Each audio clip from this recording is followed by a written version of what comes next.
Have you ever wondered how a single moment of prejudice can unravel a lifetime of assumptions? Today, we dive into a story that flips the script in the most unexpected way. Routine stop, young men walking in the wrong place at the wrong time, and an arrest that would leave a veteran cop stunned. It all starts on a bright, ordinary day in the heart of the city. The streets buzz with life, cars hum by, and people go about their routines, oblivious to the storm brewing nearby. For Officer Daniels, a seasoned police officer with over a decade on the force, it feels like just another shift. But as he drives through an affluent neighborhood, something catches his eye. A young black man, dressed sharply yet casually, walking with an air of confidence. Daniels doesn't know his name, his story, or his destination, but that doesn't stop his mind from racing. What's he doing here?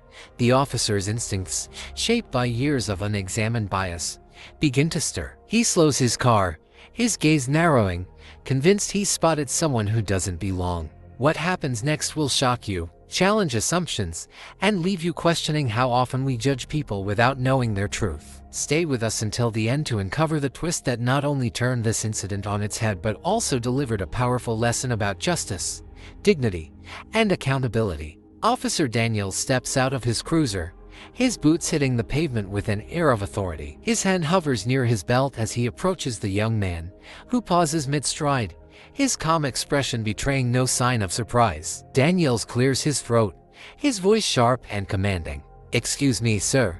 Can I see some ID?" The young man tilts his head slightly, studying the officer. His tone remains steady, polite but firm.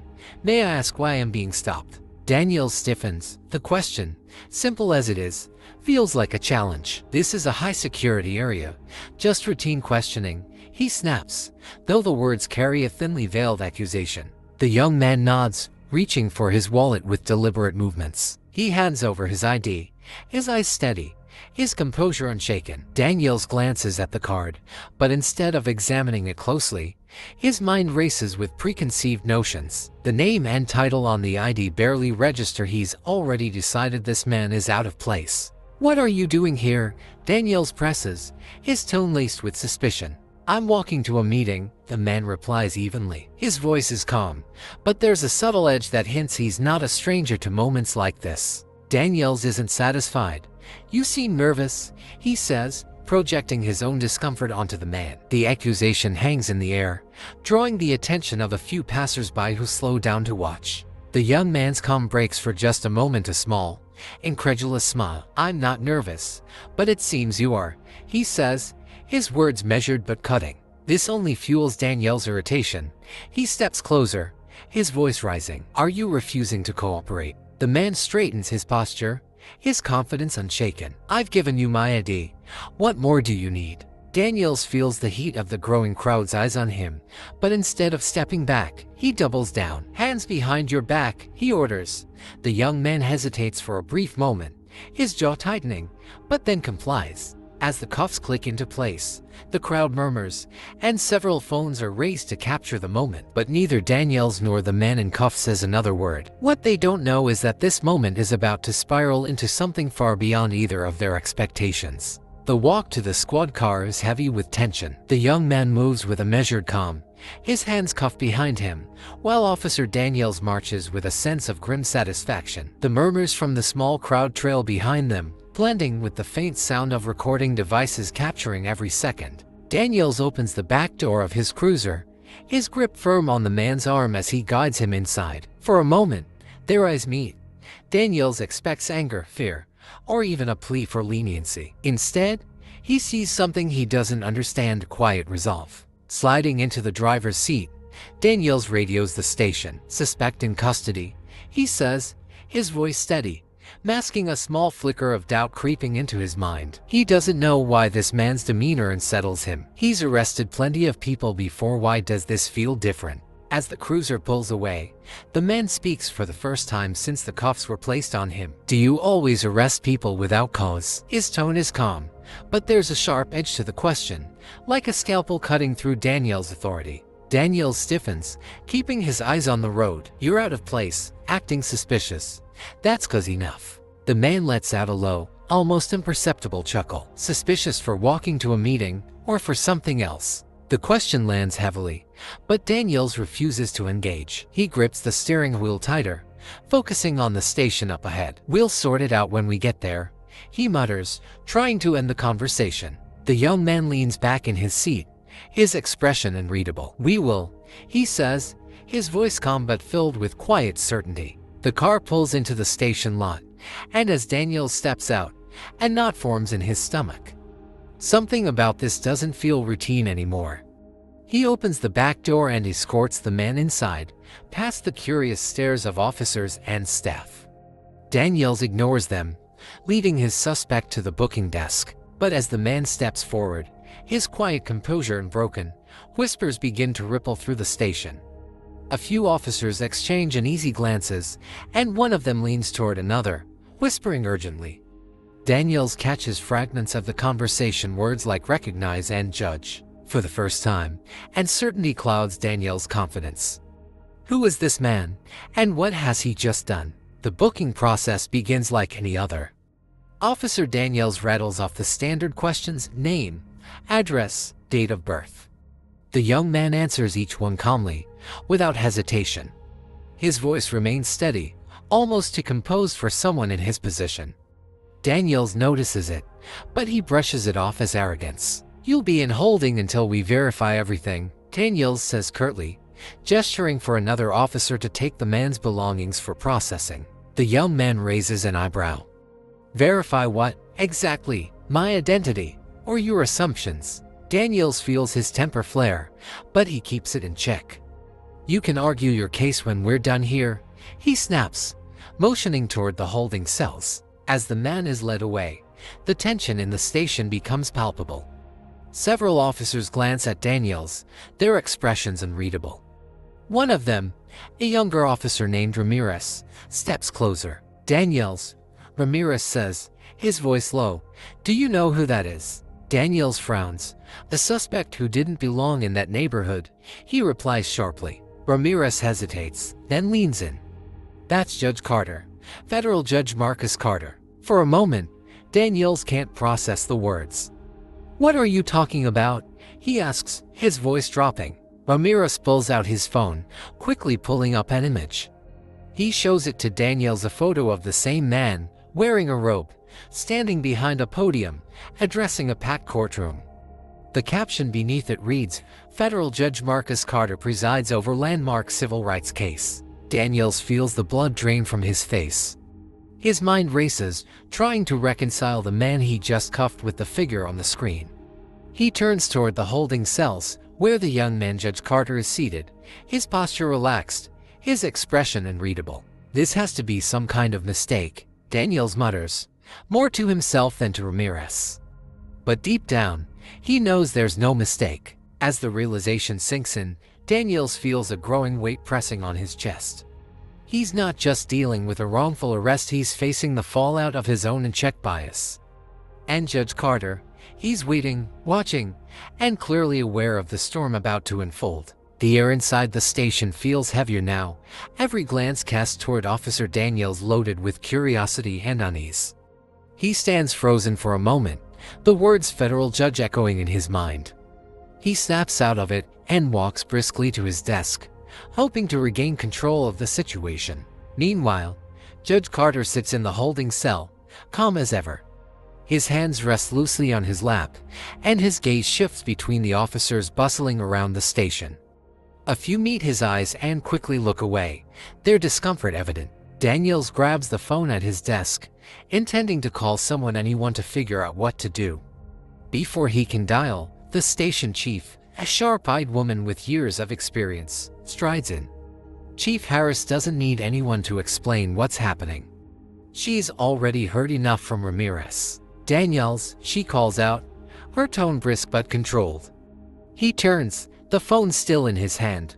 "We need to talk, now." The two retreat to a corner of the room, out of earshot but well within view of the other officers.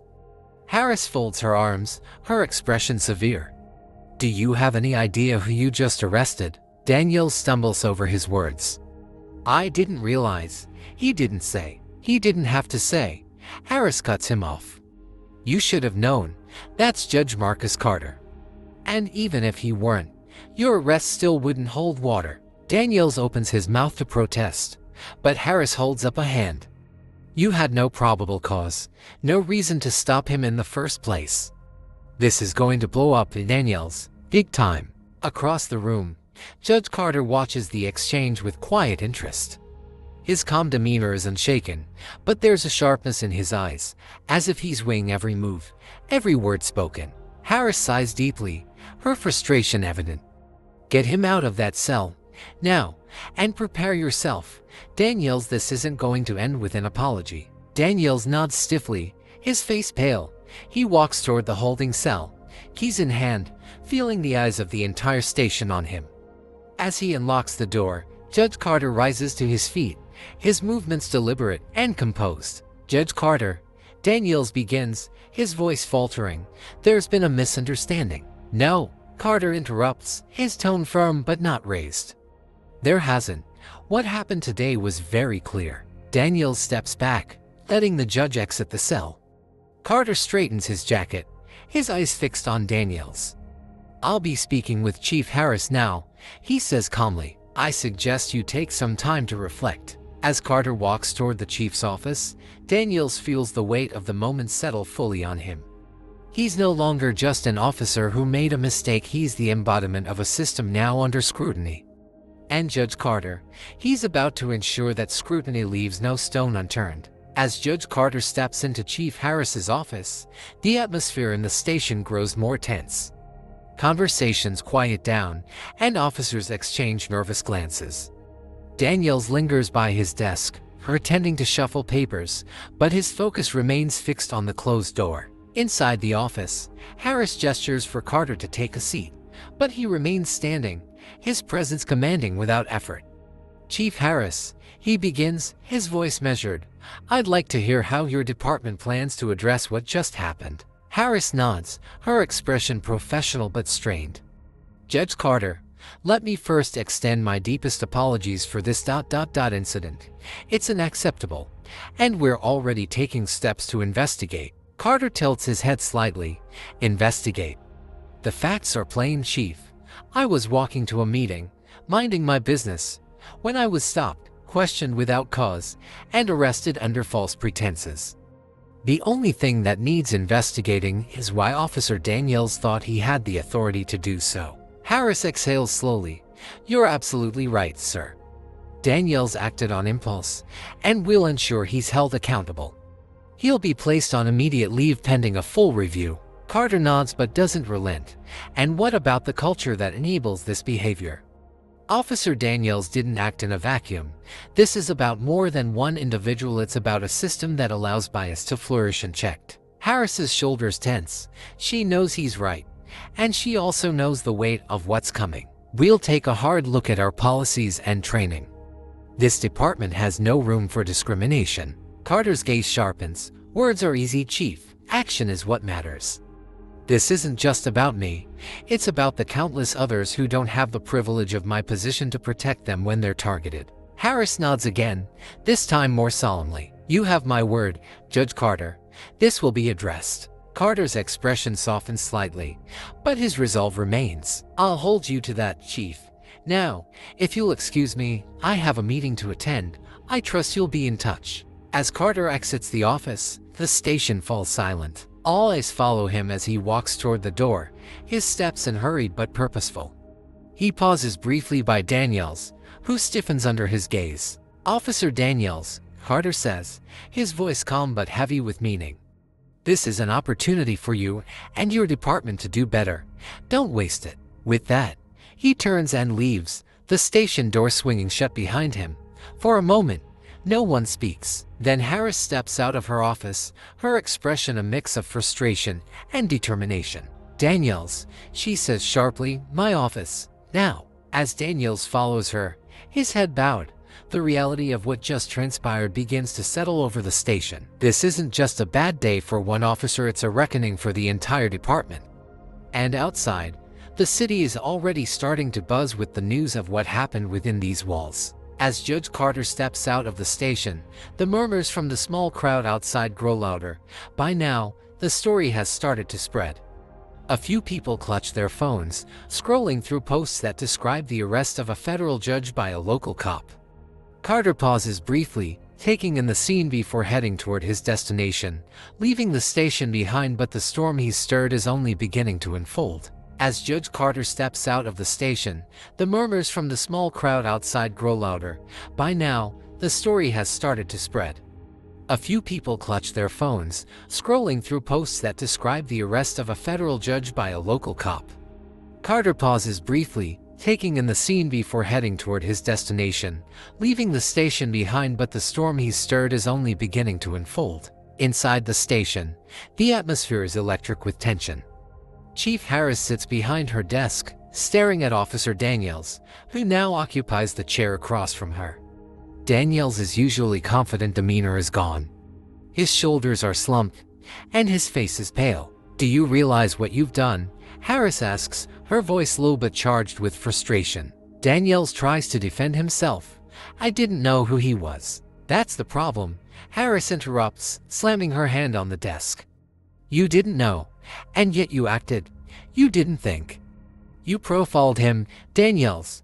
Admit it." Daniels stares at the desk, unable to meet her gaze. "I thought he looked out of place. He didn't seem like he belonged there." Default text. Harris leans back in her chair, shaking her head.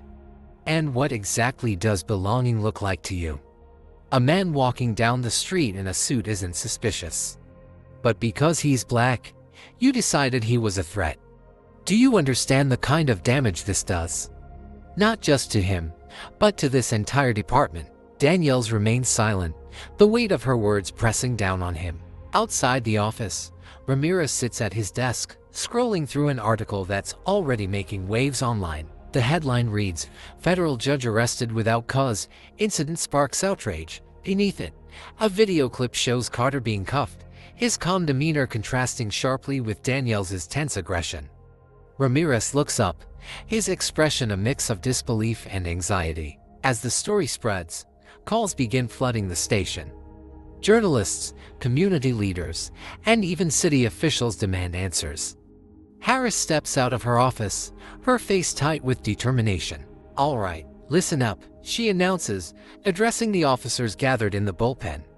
"This department is officially under the spotlight. Every move we make from here on out will be scrutinized. I expect full cooperation as we address this situation head-on." She turns to Ramirez.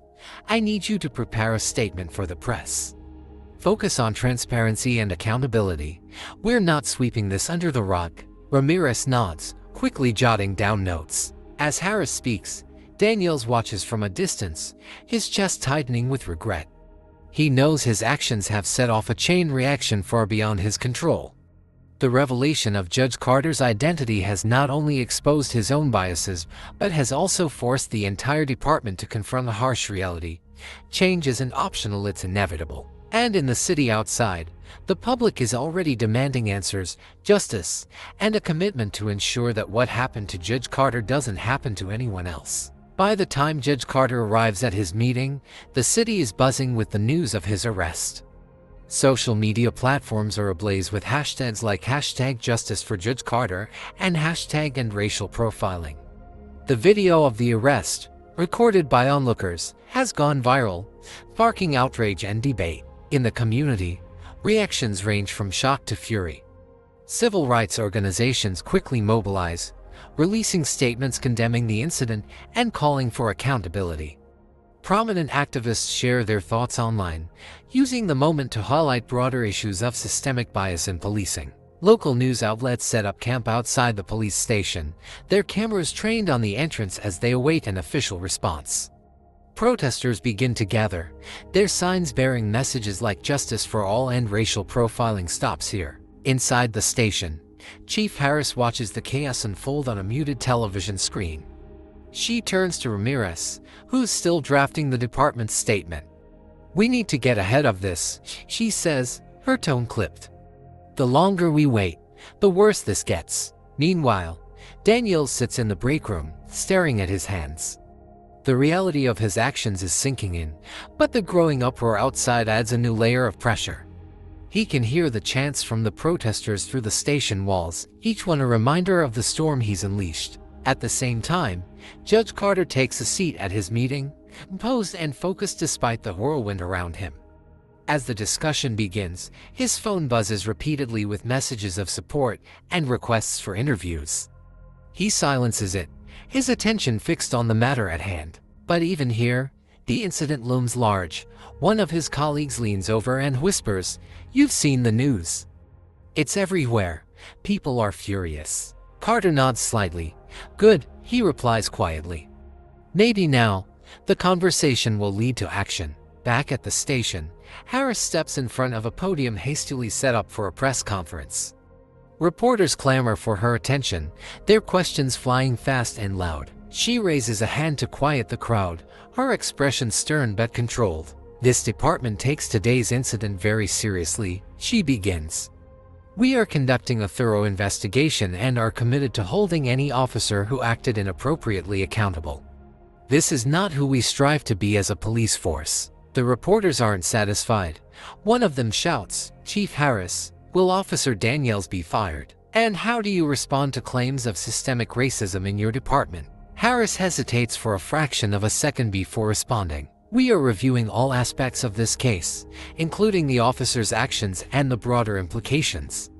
This department is committed to transparency, and we will share updates as they become available." Her words are measured, but the crowd's skepticism is clear. As the press conference continues, the protests outside grow louder, the chants demanding not just answers but tangible change. For the first time in his career, Daniels realizes this isn't just about him or a single mistake. It's about a community's fight for fairness, justice, and the right to exist without fear of being targeted. And for Judge Carter, it's a moment to push for change not just for himself, but for everyone who has ever been in his shoes. Later that evening, Judge Carter finally addresses the public. Standing at a podium in a packed auditorium, he surveys the sea of faces before him: activists, community leaders, journalists, and everyday citizens who have come to hear his perspective. The room quiets as he steps up to the microphone. His voice, calm yet powerful, fills the space. "What happened to me yesterday was not unique," he begins. "It was a reflection of a problem that runs deep in our society, a problem we've ignored for far too long." The audience nods, murmurs of agreement rippling through the crowd. "I had the privilege of walking away from that encounter relatively unscathed," Carter continues. "But I know many others who have faced similar situations didn't have that privilege. Some lost their dignity, others lost their freedom, and far too many lost their lives." His words land heavily, the weight of his message resonating with everyone in the room. Carter pauses, then shifts his tone, infusing it with resolve. "This is not just about one officer or one department. It's about a system that allows bias to dictate who is deemed suspicious, who is stopped, and who is arrested. It's about a culture that sees blackness as a threat." The audience erupts into applause, but Carter raises a hand to quiet them. "Applause won't solve this," he says, his voice steady but firm. "Action will, accountability will, change will." He glances at the cameras broadcasting his speech live. "To the leadership of this city, to law enforcement, and to every person watching, this is a moment to decide what kind of society we want to be. Will we continue to allow prejudice to poison our institutions, or will we commit to building something better?" The room is silent, every ear tuned to his words. "I don't stand here today as a judge demanding justice for myself," Carter concludes. "I stand here as a man, demanding justice for all of us. For every person who has been profiled, targeted, or treated as less than because of the color of their skin. And I promise you this, I won't stop fighting until that justice is achieved." The audience rises to its feet, their applause thunderous and unrelenting. Outside the auditorium, the energy is electric. Protesters march with renewed vigor, chanting Judge Carter's words, "Justice for all of us." News outlets broadcast his speech on repeat, and social media is flooded with clips, memes, and messages of support. In homes, offices, and streets across the country, people are having conversations they've avoided for too long. Carter's words have sparked something, a sense that this moment could be the tipping point for real, meaningful change. And at the police station, Officer Daniels watches the speech on a small television in the break room, his face a mask of regret and introspection. For the first time, he begins to see himself through the lens of Carter's words, not just as a man who made a mistake, but as a cog in a much larger machine that desperately needs fixing. The next day, the city awakens to a flurry of developments. Chief Harris, true to her word, announces a series of immediate actions during a morning press briefing. Officer Daniels has been placed on administrative leave pending a full investigation, she declares. But let me be clear, this is not just about one officer. This is about examining our entire system and making real changes. Her words mark the beginning of a larger reckoning. The department announces a partnership with an independent oversight committee to review its policies and procedures. Mandatory anti-bias training for all officers is implemented, and plans for a community advisory board are unveiled. Outside the station, protesters continue to gather, but their chants shift from outrage to cautious optimism. Signs reading "Accountability Now" and "Justice in Progress" mix with ones calling for more reforms. Daniels, meanwhile, remains in a state of self-reflection. At home, he watches news coverage of the protests and listens to interviews with people sharing their own stories of racial profiling. Each account feels like another layer of understanding peeling away his defenses. Later that day, Daniels receives a summons from Chief Harris. When he enters her office, he's met not only by the chief, but also by Judge Carter himself. The tension in the room is palpable. Officer Daniels, Harris begins, her tone firm. "We've asked Judge Carter to join us to discuss the impact of your actions and the steps we're taking to address them." Daniels nods, his throat dry. He looks to Carter, whose calm gaze seems to pierce through him. "I'm here not to condemn you as an individual," Carter says, his voice measured, "but to challenge you and your department to be better. To understand the harm caused by implicit bias and unchecked authority." Daniels clears his throat, struggling to find the right words. "I made a mistake," he admits finally. "I acted on assumptions, and I see now how wrong that was. I'm sorry, Judge Carter, truly." Carter studies him for a moment before replying. "Acknowledging your mistake is a start, Officer Daniels, but apologies without action mean little. What will you do to ensure this doesn't happen again, not just for me, but for anyone else?" Daniels nods, his face serious. "I'll take responsibility. I'll go through the training, and I'll do the work to understand my biases. And I'll speak up when I see others making the same mistakes." Carter leans back slightly, his expression unreadable. "Good, because this isn't just about one officer or one arrest. It's about changing a culture." Harris nods in agreement. "Daniels, this is your opportunity to grow and to help us rebuild trust with the community." As the meeting concludes, Daniels leaves with a sense of purpose.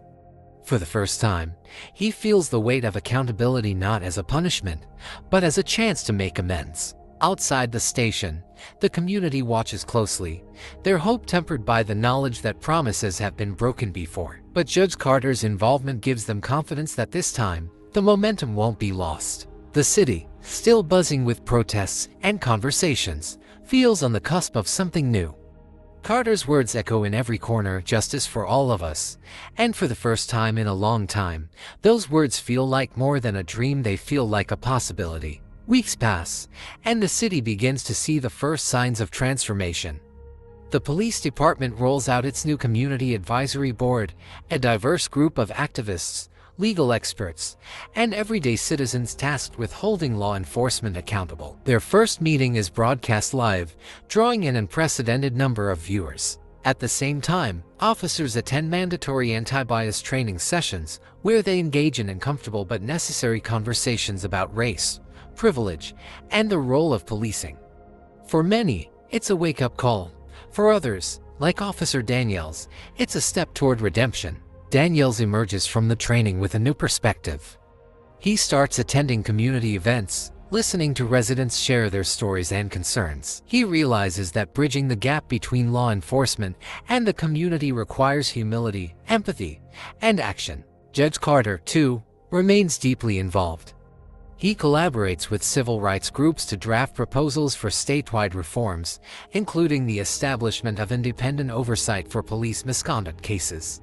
His voice, once confined to courtrooms, now resonates in rallies, town halls, and legislative chambers. One evening, Carter attends a public forum in the heart of the city. The auditorium is packed, the energy electric. Community members take turns at the microphone, sharing their thoughts on the changes underway. A young woman steps up, her voice trembling with emotion. "Judge Carter," she says, "I was afraid to speak out before. I didn't think anyone would listen. But seeing what you've done, it gives me hope. Thank you for fighting for us." The room erupts in applause, but Carter raises a hand, signaling for silence. "Thank you," he says, his tone warm but firm. "But this isn't about me. It's about all of us. Change doesn't come from one person, it comes from a movement, and that movement is you." The audience rises to their feet, their cheers echoing through the building. Outside, the streets are alive with signs of progress. Murals honoring victims of police violence now stand as symbols of resilience and hope. Community-led initiatives, from youth mentorship programs to restorative justice circles, gain traction. But the journey is far from over. Carter knows that true change requires vigilance. He continues to push for reforms, reminding the city that the fight for justice is a marathon, not a sprint. And yet, in the midst of the challenges, there's a palpable shift in the city's spirit. Conversations once avoided are now embraced. Barriers that once divided are slowly being dismantled. As Carter walks home that night, he passes by a group of children playing on the sidewalk. One of them, a boy no older than 10, looks up and says, "Hey, aren't you that judge on TV?" Default text. Carter smiles. "I am." The boy grins. "You're cool. My mom says you're making things better." Carter crouches down, meeting the boy's eyes. "Well, your mom's pretty smart, but remember, we all have to work together to make things better, okay?" The boy nods enthusiastically. "Okay." As Carter continues on his way, the weight of the journey ahead feels a little lighter. Change is hard, but moments like this remind him why it's worth it. The city isn't perfect, it may never be, but for the first time in a long time, it feels like it's on the right path. Months after the incident, Officer Daniels begins to rebuild his relationship with the community. It's not an easy path. Trust once broken is hard to repair. But Daniels is determined to prove that he can change, not just through words but through actions. He volunteers to participate in a mentorship program at a local youth center, spending his evenings teaching kids about their rights and the importance of understanding the law. At first, the reception is icy. The kids view him with skepticism, their questions pointed. "Why should we listen to you?" one boy asks. "You're the reason people don't trust cops." Daniels doesn't shy away from the criticism. "You're right," he says, "I made mistakes, and I can't undo them. But I can learn from them and help make sure others don't make the same ones." Slowly, the walls begin to come down. Daniels shares his journey of confronting his biases, the lessons he's learned from the training sessions, and his commitment to doing better. The kids, seeing his vulnerability, start to open up, sharing their own fears and frustrations about police interactions. In the community at large, Daniels becomes a visible advocate for reform. He speaks at public forums, not as an officer defending the status quo but as someone who understands the need for change. At one such event, he shares his story with a packed audience, his voice steady but raw with emotion. "I was part of the problem," he admits. "I acted on biases I didn't even know I had, but ignorance isn't an excuse. It's a responsibility to learn, to grow, and to do better. And I'm here to tell you I'm committed to that." The crowd's reaction is mixed. Some applaud, others remain skeptical. But Daniels doesn't waver. He knows that trust isn't given. It's earned, one action at a time. Judge Carter, observing Daniels from a distance, feels a quiet sense of hope. He had been skeptical of Daniels' ability to change, but seeing the officer take responsibility and actively work to make amends reassures him that redemption is possible, even in the most unexpected places. Daniels' efforts start to bear fruit. At the youth center, he forms a bond with a teenager named Malik, who dreams of becoming a lawyer. Malik's initial distrust turns into admiration as Daniels encourages him to pursue his goals, offering guidance and support. One day, Malik says, "You know, Officer Daniels, I didn't think someone like you could change, but maybe I was wrong." Daniel smiles, the weight of those words hitting him harder than he expected. I'm still changing, Malik, and I've got a lot more work to do. But I'm glad you're giving me a chance. For Daniels, these moments are the reward for his efforts, not absolution, but the opportunity to be part of the solution. His journey is far from over, but he's finally walking the right path. As the city continues to evolve, Daniels' story becomes a testament to the power of accountability and the possibility of transformation. And while he knows he'll always carry the burden of his past mistakes, he's determined to use them as fuel to build a better future. A year after the incident, the city stands as a testament to what's possible when a community demands accountability and refuses to back down. The changes spurred by Judge Carter's arrest have taken root, and while the journey is far from over, the progress is undeniable. The police department, once a symbol of mistrust, now operates under a reformed system. The Community Advisory Board has become a cornerstone of oversight, regularly engaging with the public and ensuring transparency. Officers who complete the rigorous anti-bias training speak of its transformative impact, acknowledging blind spots they didn't realize they had. Officer Daniels, once a symbol of the problem, has become a quiet advocate for change. He continues to mentor youth at the community center, often accompanied by Malik, who now interns at a local law firm. Daniels doesn't seek recognition for his efforts. He knows his work is about rebuilding trust, not seeking forgiveness. Judge Carter, too, remains a prominent figure in the movement. His advocacy has expanded beyond the city, influencing statewide legislation aimed at combating racial profiling and ensuring police accountability. His story has inspired others to speak out, and his presence at rallies and community meetings reminds everyone that change starts with courage. One evening, Carter is invited to a town hall to reflect on the past year. Standing before a crowd of familiar and new faces, he takes a moment to absorb the scene. The energy in the room is hopeful, but grounded in the knowledge that there's still much work to be done. What happened to me was a spark, he begins, his voice calm but resolute. But a spark alone doesn't create change. It's the fire that follows the collective action, the voices raised, the steps taken that transforms a community. He pauses, looking out at the audience. This city didn't just demand change, it worked for it. And while we've made progress, we must remain vigilant. Justice isn't a destination, it's a journey. One that requires all of us, every single day. The crowd erupts in applause, but Carter doesn't linger on the praise. For him, the real reward is seeing the community take ownership of its future. As the town hall ends, Carter steps outside into the cool evening air. He walks past the murals, the youth center, and the police station, each a symbol of the city's resilience. A young girl approaches him, holding her mother's hand. "Judge Carter," she says shyly, "my teacher told us about you. She said you're a hero." The girl beams, and Carter stands, watching as she and her mother walk away. As he continues down the street, the sounds of the city surround him: laughter, conversation, the hum of life. It's a city still healing, still growing, but moving forward together. For Carter, Daniels, and the entire community, the events of that fateful day will forever be a reminder of the work it takes to create justice. But they've also proven that even in the face of adversity, change is not just possible, it's inevitable when people come together with courage, conviction, and a shared vision for a better tomorrow. Default text. If this story inspired you, don't forget to like, share, and subscribe to help spread its message and stay connected with more stories that matter.